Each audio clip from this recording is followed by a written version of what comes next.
From Singapore, our next stop was Kuala Lumpur, where I was to check on another one of our aircraft, the Falcon 900. It has been brought here for maintenance work at the newly opened ExecuJet MRO Services Facility. I was happy to see the sprawling new hangar at the Subang Airport, where I met with Ivan Lim, ExecuJet's Regional Vice President for Asia, to learn more about this significant development and what it means for business aviation in the region. Hi Ivan, it's so nice to visit you in your turf, and I'm very impressed with the big hangar. Thank you, Captain. I mean, it's good to have you, Cap. It's a brand new facility we just built, and we're very proud of the facility. It's got all the modern bells and whistles of an MRO hangar. Why do you think? Was it Kuala Lumpur? A lot of people would say Singapore, Thailand, or anywhere, but why do you think Kuala Lumpur for you? I think it's a natural choice because, ExecuJet MRO Services Malaysia has been here since 2009. So we've got an extensive operation before this. Tell me more about the facility. So a bit of a fun fact on the facility is 149,500 square feet built up.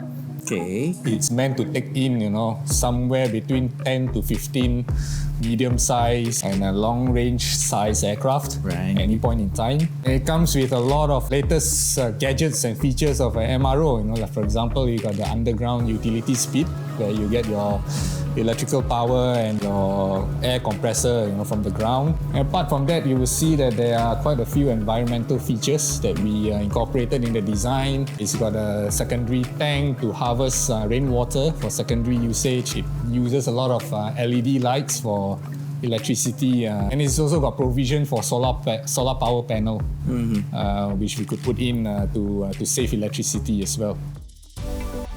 Everyone's comfort was taken into consideration as well, with offices and recreation areas for employees, meeting rooms, and dedicated workspaces for clients. In 2019, ExecuJet MRO Services was acquired by Dassault Aviation, reinforcing its aftermarket support capability in Southeast Asia. For Ivan, working together across cultures is an important part of the process. When we first established the Falcon division, after the acquisition by Dassault Aviation, the best way to set up the division is to get assistants or expatriate assistants who have a deep level of experience and knowledge. And from then on, you put on a plan of knowledge transfer, skills transfer to a local workforce. So you're confident now for the Gulfstream and Bombardier. Now you're concentrating on the Dassault aircraft. Yes, of course. We've had many years of experience on the Bombardier and Gulfstream all this while. It's a growing product, and it's been driving our growth in the company as well. And the Dassault Falcon is a very tight-knit family. Indeed. That's why we're here. Indeed. And we're here also to support with whatever way we can. Thank you, Captain. And I'm very happy to hear that. And we are here to support you guys as well. We look forward to seeing everybody in our new hangar. Great. I was glad to visit this future-proof, sustainable MRO facility.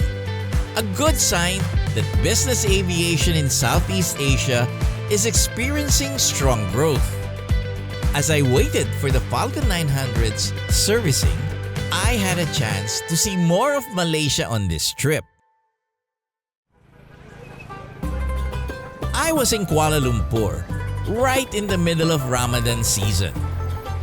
This holy month in the Islamic calendar is observed with fasting, prayer, and community. The fast ends at sunset, when everyone can share meals with family and friends. This gave way to the traditional Ramadan bazaars, which became a showcase of Malaysia's rich food heritage. I was often told that this is the time to sample the best local food, so I made my way to Bukit Bintang, right at the heart of the city. At this time, about 5 or 6, they go shopping for what they're going to eat tonight. Very interesting, a lot of different food. I'm also getting hungry. A classic favorite is the murtabak, a stuffed pancake or flatbread. What's inside? Yeah, filling with chicken, beef, egg, onion. Okay. Looks good. Of course, Malaysian cuisine is also known for its rice or nasi dishes. I am goreng. This is one of the favorite food I like eating here.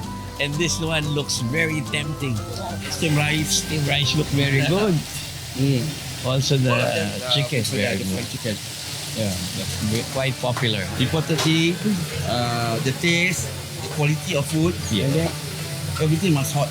Whose recipe? Your mother? Yeah. Your mother's Yeah. recipe. Our family took the recipe. At the end of the day, perhaps the best thing about the Ramadan Bazaar is how it brings people together, no matter your beliefs. You just need to love good food. Up next, my journey takes on a different flight of flapping wings, beaks, and feathers as I explore the island of Langkawi.